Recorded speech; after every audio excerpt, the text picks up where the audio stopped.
To our candidate forum with the candidates for governor for Florida. Thank you so much for joining us tonight. And because Mr. Scott is not here tonight, we are actually getting a chance to do our lightning round with the three candidates, Brian Moore, Bill McCollum, and Bud Childs.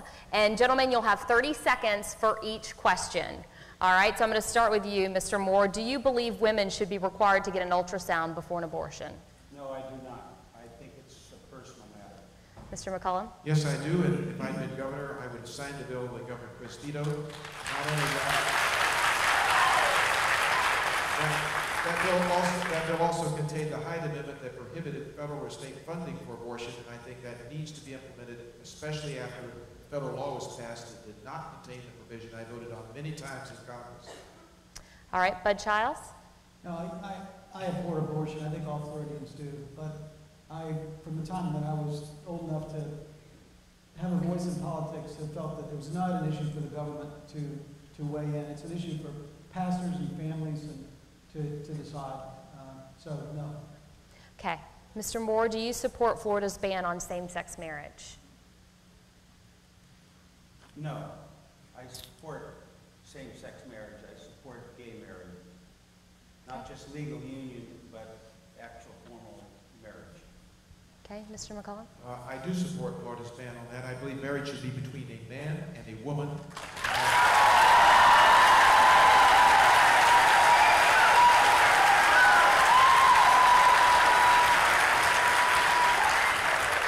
And I supported the Defense of Marriage Act. Thank you. All right, Mr. Childs? I agree with the general. I think that marriage is a unique institution between a man and a woman.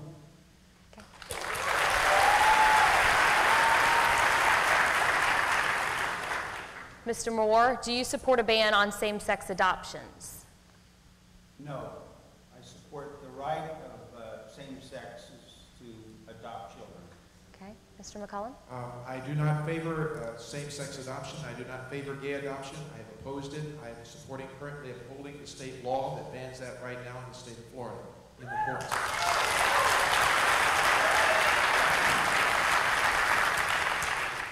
Mr. Childs, do you support a ban on same-sex adoptions? No, I've seen some really terrible situations with foster children, and I believe that gay adoption is a better alternative in some instances than the situation children are in now.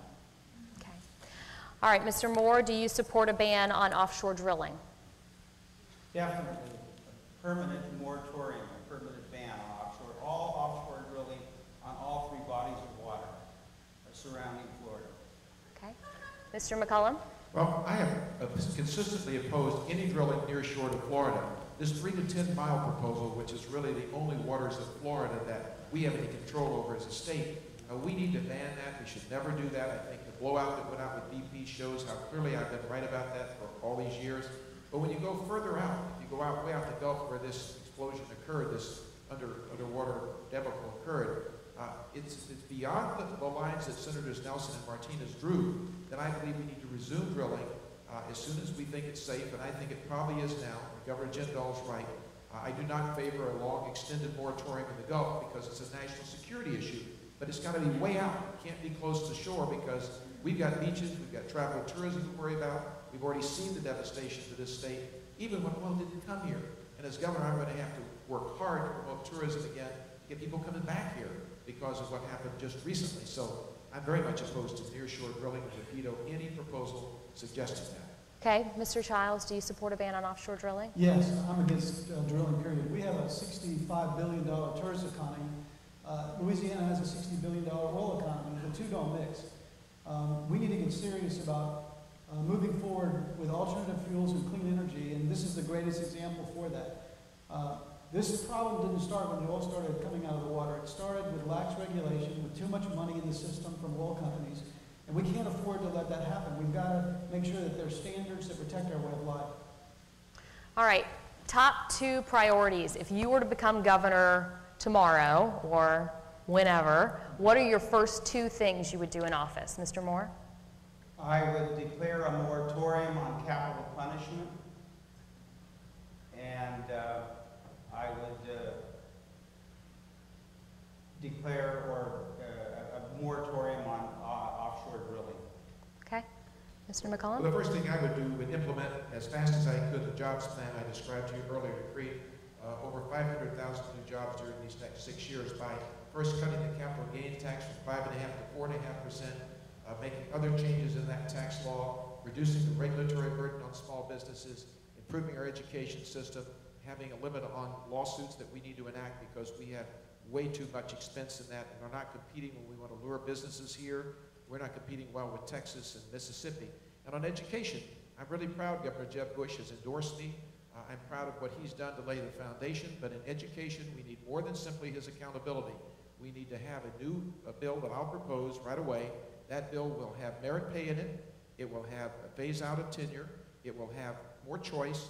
I think there should be more choice in our schools and among the types of schools and where people can send their kids between parents and teachers. And I also believe that we need to have more continuing education, especially for high school and middle school science teachers to keep up with all the changes that are occurring. So I'll produce an education bill right away. Okay, Mr. Childs, your top 2 priorities. Job 1 is to restore faith in government. We've got the Wild West going on. We've got public service commissioners that are kicked out of office because they stand up to utilities companies. We've got a chairman of a major party that's been arrested, a speaker of the House that's been arrested, millions and millions of dollars in slush funds and 527s and ghost funds that everyone knows in Florida is controlling the process. We've got to do that before we're going to do anything else. Reform the parties, reform the Public Service Commission, reform election laws so that people feel like they have a voice in their government. Secondly, we've got to transfer power and control and money back to local communities where problems are being solved. Tallahassee is not where problems are being solved. I'm not seeking to make the government in Tallahassee more efficient or to tweak it. I want to downsize what's going on in Tallahassee and increase the ability of local people to have more tax money stay in their community where their health care and their education and their jobs are created. My trust is in local people and local communities much more than what's going on in Tallahassee today. All right, I have a question for you guys. How do you feel about social media? Do you like it? Social media, do you like social media? Because we have a lot of people who've written us questions on social media, Twitter and Facebook, and by email as well. And are you willing to take some of their questions as well? You all look scared. I'm shocked.